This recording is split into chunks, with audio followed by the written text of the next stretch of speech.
యాది పెట్టుకొని పెండ్లి కాడేసినవని ఎర్ర బస్సెక్కి వచ్చేసిండ్రా మల్లేసా. మీ ఎక్స్ప్రెషన్ నచ్చింది. అదిగో మంగ్లీ పాప వచ్చింది.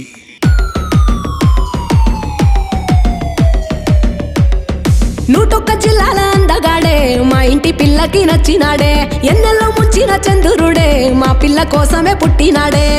బుక్క చుక్క పెట్టుకున్న అందాల చండాల బంతిరెక్క ఏరి కోరి సరైనోడిని ఎంచుకున్నది ఎంచక్క. పెళ్లి పిల్ల పిల్లగాడి జోడి అదిరనే ఇద్దరి జంట చూసినోళ్ళ కళ్ళు చెదిరనే. మల్లె పూల నువ్వు మల్లె పూలాట